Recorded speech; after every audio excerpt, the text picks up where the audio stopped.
The orbital defenses of Kalen Prime lit up like a million stars going supernova. Captain Nico Varon stood frozen on the command deck of the Guardian, his knuckles white against the tactical display console. The Vorak warships had broken through the outer system defenses in less than an hour. Now they were methodically destroying every platform, outpost, and defensive satellite in Kalen orbit. 60% of our fleet, gone, First Officer Tala whispered, her voice barely audible over the emergency klaxons. They're not even slowing down. Nico had served in the Kalen Defense Force for 15 years, but he had never seen actual combat. The Kalen Republic, 12 star systems of peaceful traders and scientists, had maintained neutrality during the 5 centuries of Vorak expansion. Their diplomats had secured treaties. Their merchants had paid tariffs. Their leaders had bowed when necessary. None of it mattered now. The Sentinel and Protector are gone, the sensor officer reported, her voice cracking. The orbital command station is under direct assault. Through the forward viewport, Nico could see the distant flashes of destruction. Each burst of light represented hundreds or thousands of lives extinguished. The Kalen Defense Force had never been built for war.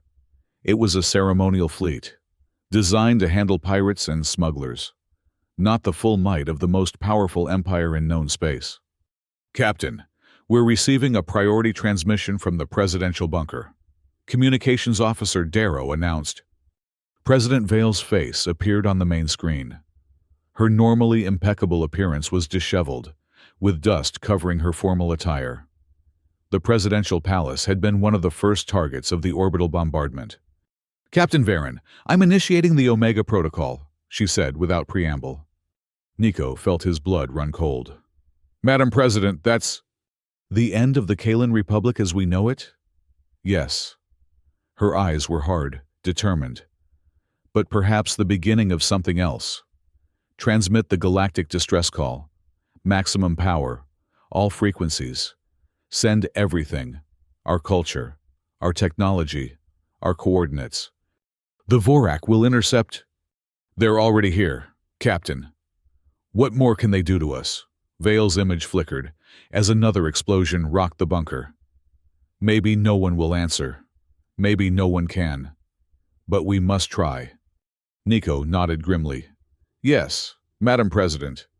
As the transmission began broadcasting across the galaxy, Nico wondered if anyone would hear them, if anyone would care. Across the void of space, 147 light-years away, Commander Sophia Blake of Earth's Deep Space Monitoring Station jolted upright in her chair. The signal had come in on frequencies no human vessel had ever used. A desperate plea encoded with technical specifications, star charts, and cultural data. Get me the Defense Council, she ordered. Now. Within 3 hours, the 12 members of Earth's Defense Council had assembled in the secure chamber beneath Geneva. The holographic display at the center of the table showed the Kalen distress call in its entirety. The Vorak Empire, Admiral Michael Hayes said, his weathered face grim. We've heard rumors from the fringe explorers, but nothing concrete until now. Secretary Morgan, representative of the Pacific Alliance, shook his head. This isn't our fight. We have barely established our presence beyond our own solar system. 12 worlds are being systematically conquered as we speak, Ambassador Lyra countered. The Kalen are a peaceful species. They've sent us everything, their technology, their culture, their very souls. And what exactly do you propose we do? Morgan demanded. We have 12 warships. 12. The Vorak apparently have thousands. Admiral Hayes stood, his tall frame casting a shadow across the table. The Kalen don't know that. They've asked for help, and they've shown us exactly where they are. You can't seriously be suggesting... I am... Hayes interrupted. I volunteer Earth Fleet Group Alpha. All 12 ships. The chamber erupted in argument.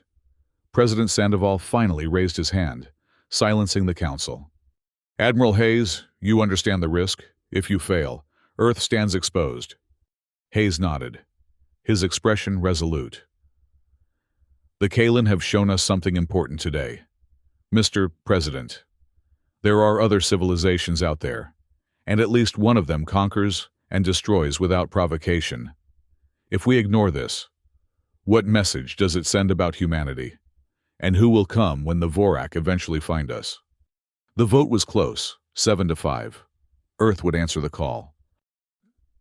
Supreme General Rex of the Vorak Expeditionary Force sneered at the report.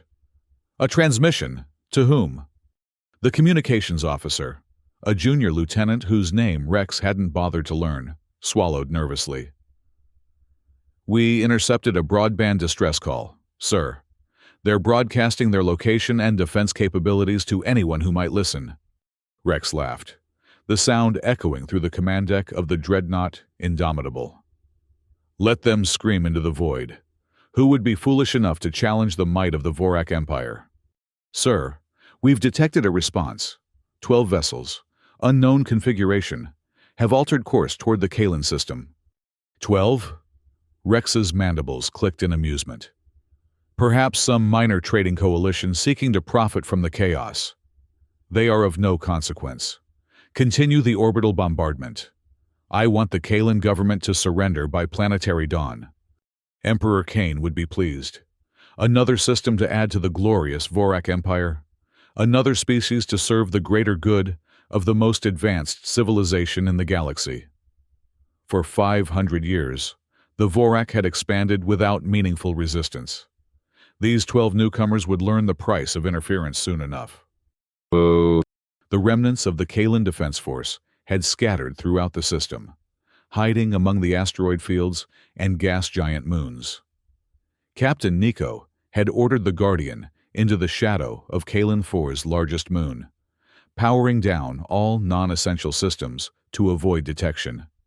"Captain, unknown signatures at the system edge," the sensor officer reported. "Configuration doesn't match Vorak designs." Nico's heart raced. "The distress call. Someone actually came?" "Only 12 ships, sir," Tala said, her voice tinged with disappointment. "The Vorak have over 200 vessels in system." 12 is 12 more than we had an hour ago," Nico replied, allowing himself the faintest glimmer of hope. "Maintain observation. Let's see what these newcomers can do."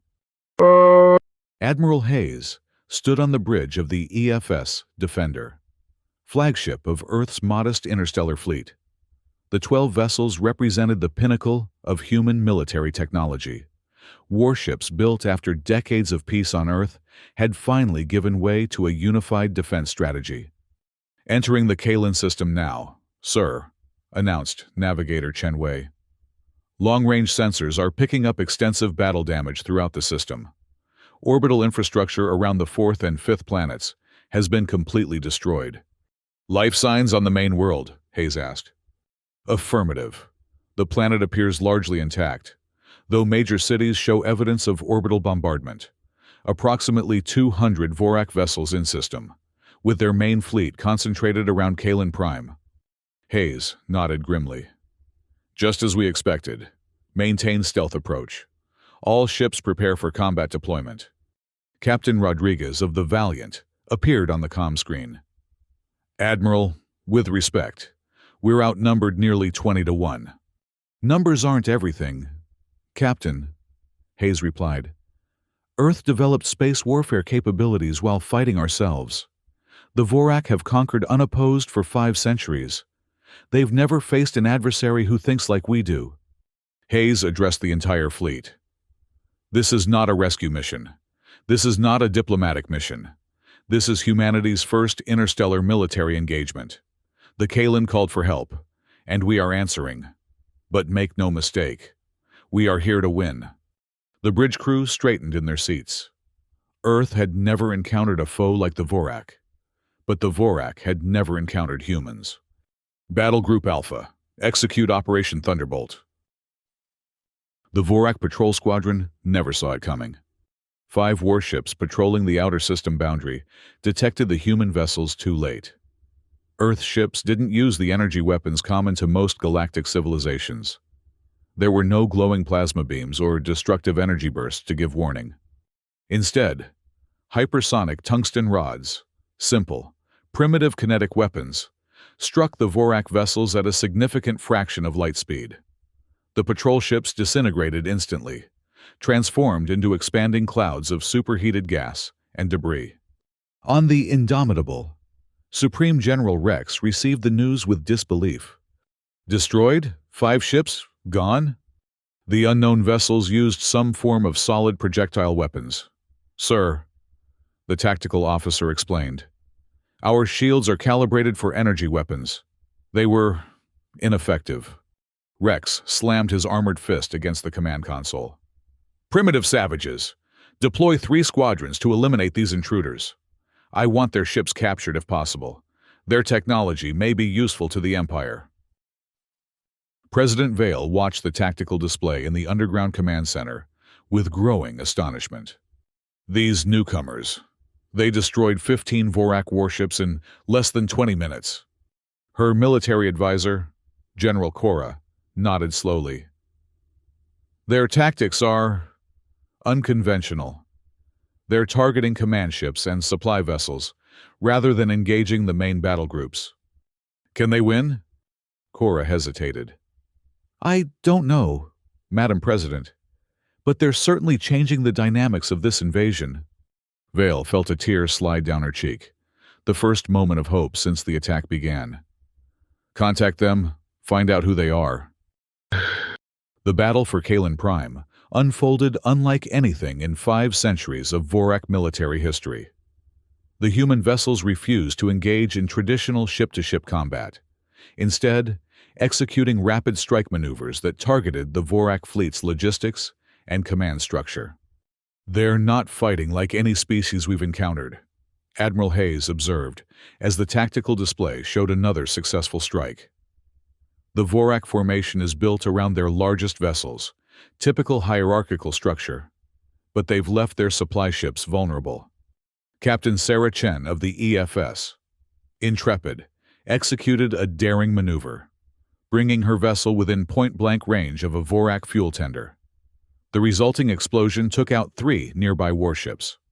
The Vorak are regrouping, Tactical Officer Jameson reported. They're forming a defensive perimeter around their command ship. Hayes nodded. Exactly as expected. All vessels, execute Formation Delta. Let's introduce them to the concept of flanking maneuvers. Captain Nico could scarcely believe what he was witnessing. The Guardian had cautiously emerged from hiding to join the battle. But the newcomers, humans, they called themselves, were fighting with a ferocity and creativity that left the Kalen crew in awe. They're using the asteroid field as cover, Tala noted, launching unmanned drones to confuse Vorak targeting systems. A transmission came through on the command frequency. Kalen vessel, this is Admiral Hayes of Earth Defense Force. We received your distress call. Any assistance you can provide would be appreciated. Nico swallowed hard. Admiral Hayes, this is Captain Nico Varon of the Kalen Defense Force. We thought no one would come. There was a brief pause before the human replied. The Kalen aren't alone in this galaxy anymore. Captain, now, can your vessel target these coordinates? We're about to give the Vorak a lesson in combined arms tactics. Maw. Supreme General Rex watched in mounting horror as his carefully orchestrated invasion disintegrated into chaos. These humans fought without honor, without proper formation. They used automated drones, kinetic weapons, and electromagnetic pulses to disable Vorak systems. Order all ships to execute swarm pattern dominance, he commanded. Overwhelm them with numbers. The Vorak fleet surged forward in a massive wave and flew directly into a carefully laid trap. Hayes had anticipated the move, positioning his vessels in a spherical defensive formation that maximized their firing arcs. The space around Kalen Prime erupted in fire as dozens of Vorak ships were caught in a devastating crossfire. Sir, the communications officer reported, Emperor Kane is demanding an update on the invasion. Rex felt cold dread settle in his stomach. The Vorak Empire had never suffered a defeat like this. Not in 5 centuries of expansion. Tell the Emperor. Tell him we face an unexpected complication. President Vale stood in the ruins of the presidential palace, watching the sky. For the first time in days, there were no flashes of weapons fire, no burning debris streaking through the atmosphere. General Cora approached, her uniform torn and stained with dust. Madam President, the Vorak fleet is retreating. The humans and our remaining ships have broken their formation. The Indomitable has been destroyed. Vale closed her eyes, tears streaming down her face. How many did we lose? Nearly 80% of our defense force. Millions of civilians. But we're still here. A shuttle descended from the sky, bearing the insignia of Earth, a planet Vale had never heard of until today. As Admiral Hayes emerged, Vale stepped forward to greet humanity's representative. Admiral Hayes, the Kalan Republic owes you and Earth a debt we can never repay. Hayes shook his head. This was only the beginning. Madam President, the Vorak will return, not just here, but to Earth as well. We've shown the galaxy that they can be defeated, but we've also made ourselves their primary target. The news spread rapidly throughout the galaxy. Representatives from the Zenturi Federation, the Omega Alliance, and dozens of independent worlds gathered at Unity Station, a neutral trading hub at the crossroads of several major travel routes. They watched in stunned silence as footage of the Battle of Kalan Prime played on the massive screens. The Vorak Empire, undefeated for 5 centuries, had been repelled by 12 ships from an unknown world called Earth. "These humans," whispered the Zenturi ambassador. "They fight like nothing I've ever seen." The Omega Prime Minister nodded slowly. "Perhaps it's time we reconsidered our policy of appeasement toward the Vorak." Throughout the station, in 100 different languages, the word resistance was spoken aloud for the first time in generations. 1 month after the battle, the Kalan shipyards buzzed with activity. Earth vessels docked alongside the remaining Kalan ships, exchanging technology, tactics, and personnel. Admiral Hayes and President Vale stood on the observation deck of Unity Station, watching the joint fleet exercises. "Your kinetic weapons have been integrated into our remaining vessels," Vale said. "And your crews seem to be adapting well to our sensor technology." Hayes nodded. "Different approaches, different strengths. Together, we're stronger than either of us alone." "Admiral," Vale said hesitantly, "our long-range scouts have detected Vorak fleet movements, over 1,000 vessels, gathering near their core systems." "They're coming for Earth," Hayes said, his expression grim but determined.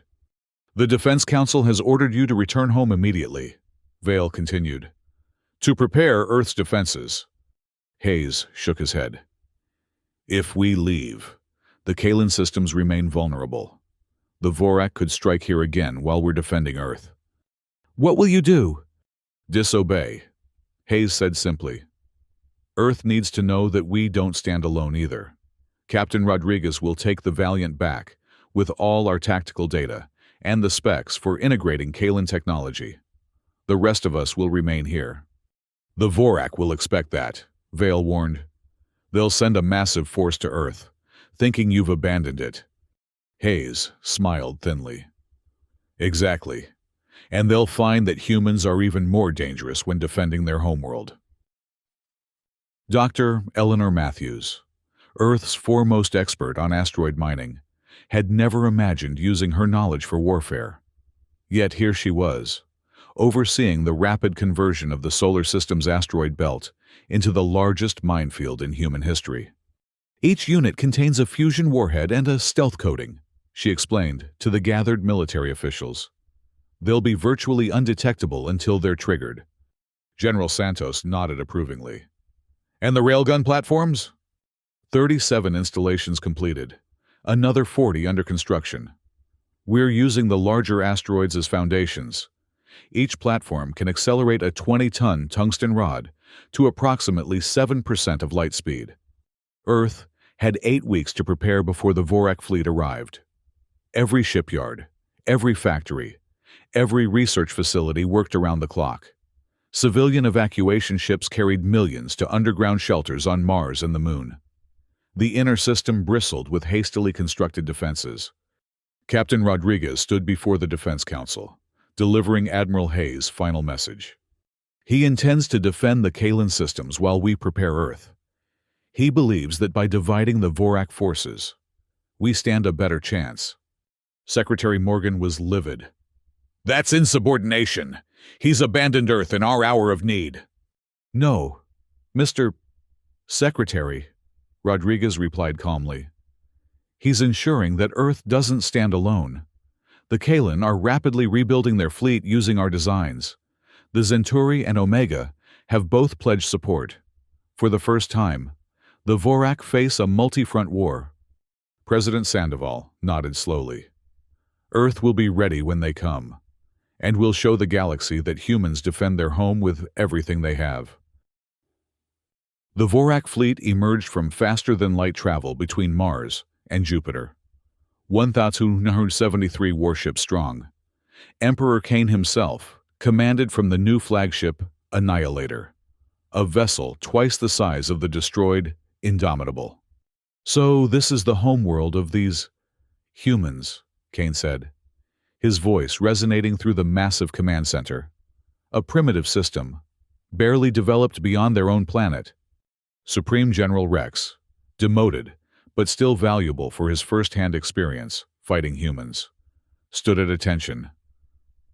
"My Emperor, I must caution against underestimating these creatures. They do not fight according to any civilized doctrine." Cain's eyes narrowed. "You fear them, Rex? Has one defeat broken your spirit so thoroughly?" "I respect their capabilities. My Emperor, they will have prepared defenses." "Defenses?" Cain laughed coldly. "Against the full might of the Vorak Empire? No species has withstood us for 5 centuries.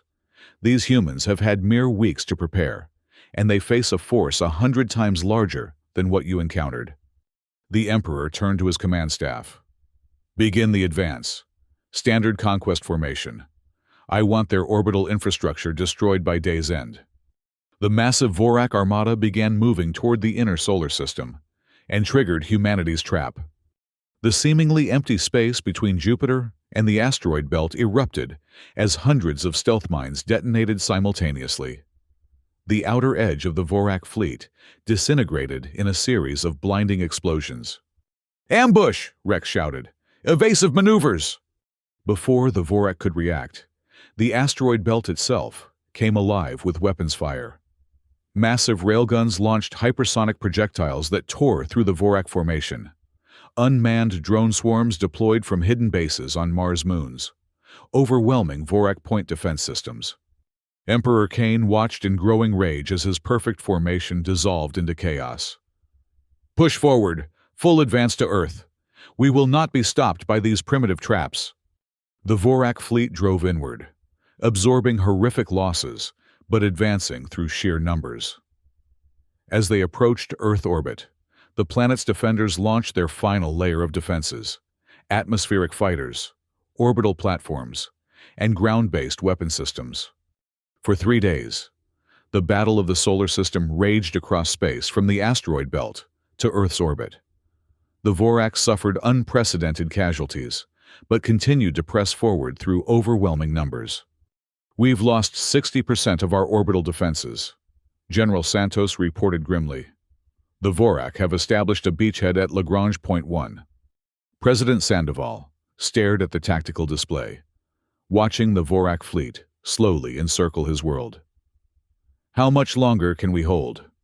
"Hours, not days," Santos admitted. "We've bloodied them badly, but there are simply too many." The communications officer interrupted urgently. "Sir, multiple FTL signatures detected at system edge. At least 300 vessels approaching rapidly." Santos paled. "Vorak reinforcements?" The officer's expression transformed from fear to astonishment. "No, sir. They're broadcasting Earth Defense Force recognition codes. It's Admiral Hayes. The reinforcement fleet dropped out of FTL in perfect attack formation. 50 Kalan warships, upgraded with human kinetic weapons. 12 Earth vessels, their hulls bearing the scars of the Battle of Kalan Prime. And behind them, the previously neutral forces of the galaxy, Zenturi battlecruisers, Omega carriers, and ships from 24 independent worlds. Admiral Hayes stood on the bridge of the Defender, surveying the tactical display. All ships, this is Admiral Hayes. Earth has held the line against impossible odds. Now we show the Vorak Empire why you should never threaten a human world. Execute Operation Hammerfall. The Allied fleet struck the Vorak from behind with devastating force. Caught between Earth's desperate defense and the combined might of the Galactic Alliance, the Vorak formation began to crumble. On the Annihilator, Emperor Kane watched in disbelief as his invincible armada died around him. "Impossible," he whispered. 5 centuries of conquest. How can these primitives? Supreme General Rex stood at attention beside his Emperor. They united the galaxy against us, my Emperor. Something we thought could never happen. Kane's rage boiled over. I will not accept defeat. Target their primary world. Maximum bombardment. If we cannot conquer Earth, we will destroy it utterly. The Annihilator surged forward, its massive weapon systems powering up, and flew directly into the combined firepower of the Defender. The Kalan flagship, Phoenix, and a dozen Allied vessels. The Emperor's final order died with him as the Annihilator broke apart under the concentrated barrage, erupting in a cataclysmic explosion that illuminated Earth's night side like a second sun. 1 year later, representatives from 37 spacefaring civilizations gathered aboard Unity Station to sign the Treaty of Earth, formally establishing the Galactic Defense Alliance. Admiral Hayes, now Supreme Commander of the Combined Fleet, stood beside Captain Nico, recently promoted to Admiral of the Kalan Forces. Together, they watched as President Vale and Earth's President Sandoval signed the historic document. Did you ever imagine this? Nico asked quietly. When you answered our distress call? Hayes shook his head. We came to help a people in need. We never expected to spark a galactic revolution. The Vorak Empire is in chaos. Their subject worlds are declaring independence daily. They'll rebuild eventually, Hayes noted. Empires always try to rise again, but they'll face something they've never encountered before. What's that? Hayes gestured to the gathering of diverse species, former enemies and neutrals now standing together as allies. Unity, the understanding that freedom must be defended, that the strong must protect the weak, not exploit them. Nico nodded slowly. You humans brought more than just impressive weapons to the galaxy. You brought hope. And in return, you've shown us that we're not alone in the universe, Hayes replied. That's worth fighting for. As the ceremony concluded, the assembled representatives raised their voices in a unified cheer that transcended language and species. Outside the viewport, the combined fleet of the newly formed Galactic Defense Alliance performed a synchronized maneuver, their formation spelling out a simple message visible from every approach to Unity Station. Together we stand, together we prevail. The distress call had been answered, and the galaxy would never be the same. In the ruins of the Vorak Imperial Palace, a young officer named Krell stood before the fractured remnants of the Imperial Council. The once mighty chamber, which had directed conquest for 5 centuries, now seemed small and tainted with defeat. The humans have united them against us, hissed Councillor Vex, the oldest surviving member of the Imperial hierarchy. 37 civilizations that once feared us now stand together. We still control over 300 systems, another councillor argued. Our shipyards remain. We can rebuild the fleet. Krell stepped forward, his voice steady despite addressing the most powerful Vorak still living. Honored councillors, I have studied these humans extensively since our defeat. They fight differently than any species we've encountered. Their strength is not in their technology or numbers, but in their adaptability and their determination. You suggest we cannot defeat them? Vex's voice dripped with dangerous contempt. I suggest we cannot defeat them as we are, Krell replied carefully. For 500 years, the Vorak Empire has conquered through superior force and rigid adherence to our military doctrines. The humans shattered those doctrines in their first engagement. A thoughtful silence fell over the chamber. Finally, Counselor Vex spoke again. What do you propose, young one? Learn from them, Krell said simply. Adapt our strategies. Reconsider our belief in overwhelming force as the only path to victory. And perhaps, consider that an empire built solely on conquest may not be sustainable in a galaxy where the conquered can unite against us. The words were heresy by traditional Vorak standards. Yet none of the counselors immediately condemned him. Defeat had opened minds previously closed to anything but orthodox thinking. You will lead a special task force, Vex decided. Study these humans, learn their weaknesses, and help us understand how a primitive species from an unremarkable world managed to accomplish what no other civilization has done in 5 centuries. Krell bowed deeply. As you command, honored counselor. As he left the chamber, Krell reflected on the intelligence reports he had studied obsessively. The humans' response to the Kalan distress call had been puzzling by Vorak standards, risking their own security for strangers across the void of space. Yet that single act of altruism had shattered the foundations of the mightiest empire the galaxy had ever known. Perhaps there was something there worth understanding after all. The Earth Embassy on Kalan Prime bustled with activity. In the years since the war, thousands of humans had traveled to Kalan worlds, and Kalan visitors had become a common sight on Earth. Cultural exchanges, technology sharing, and joint scientific ventures flourished. Ambassador Lyra, once the lone voice advocating for answering the Kalan distress call, now oversaw the growing relationship between the two civilizations. She walked through the memorial garden with President Vale, pausing before the eternal flame that commemorated those lost in the Vorak invasion. Your people have adapted remarkably well to galactic society, Vale observed. Lyra smiled. Humans have always been explorers and adapters. Once we knew we weren't alone, there was no holding us back.